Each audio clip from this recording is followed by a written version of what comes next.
And so I guess the quality of our relationships is something that people often talk about being extremely important into the well-being of most individuals.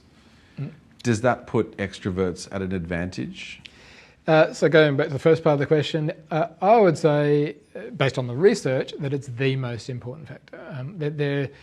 I've spent almost all my life studying and researching and talking and practicing clinical psychology, positive psychology, and if I had to summarise the most important factor for good mental health, for happiness, for quality of life, for health and well-being, for longevity, I would almost certainly say it's about the quality of our relationships. And that includes not just, it includes our intimate relationships, husbands, wives, boyfriends, girlfriends, parents, etc., but also our community. So, like a sense of belonging, a sense of connectedness, that sort of thing as well. So there's absolutely no doubt that is vitally important.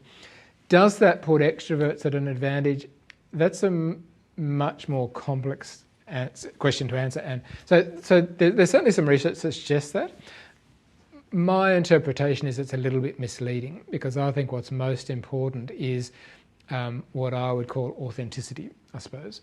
And as an introvert myself, I would say, if I were to try to be an extrovert, which I've done in the past, it doesn't work. Yeah. It doesn't work. Well, so I'll give you an example. So when I first started doing a lot of public speaking and media work, which kind of came about by accident, I kind of thought I had to be, this Anthony Robbins type character, and I'm not. And it was a dismal fake. I mean, it was kind of fraud. It was fake. People could tell it wasn't real, and I could tell it wasn't. I didn't feel comfortable with it. So I learned pretty quickly that wasn't going to work, and I learned quite quickly that I could actually be a good speaker, a good communicator, in my less energised, slightly quieter way. And it's the same with relationships. Does that mean there's early footage of you jumping around a room? Probably. Actually, you just reminded me. I probably should go and find it and delete it.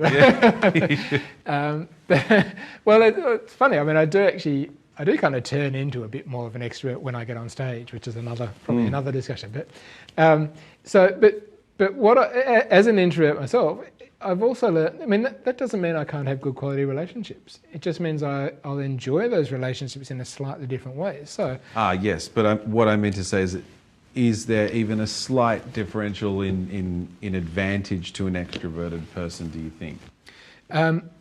According to a number of studies, probably yes. But I really want to emphasise that it doesn't in any way mean that introverts can't be happy or just as happy. Of course, yeah.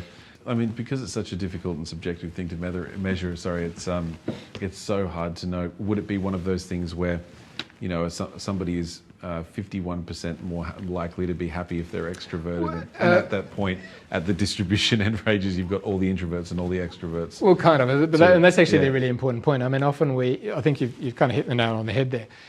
Too often we think about introverts as extroverts as this dichotomy, that you're either one or the other. That's not the case. The reality is it's a dimension.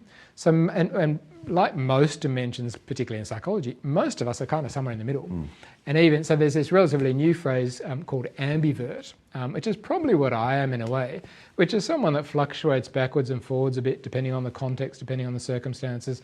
So again, and maybe you're right, so when I get on stage to speak, I almost turn into a different person. I mean, I'm not a different person, but I certainly become a lot more alive and even like I am now, I suppose. I'm kind of energised when I'm talking about something that I'm passionate about.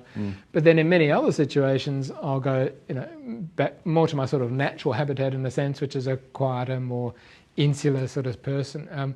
But I think that's the key point. It's not that you're either one or the other. Most of us are kind of in the middle, and there's a few people that are either extreme, and that's, maybe there's a significant difference at those extremes, but for most of us, it's not going to be, certainly won't be the most significant and most important factor.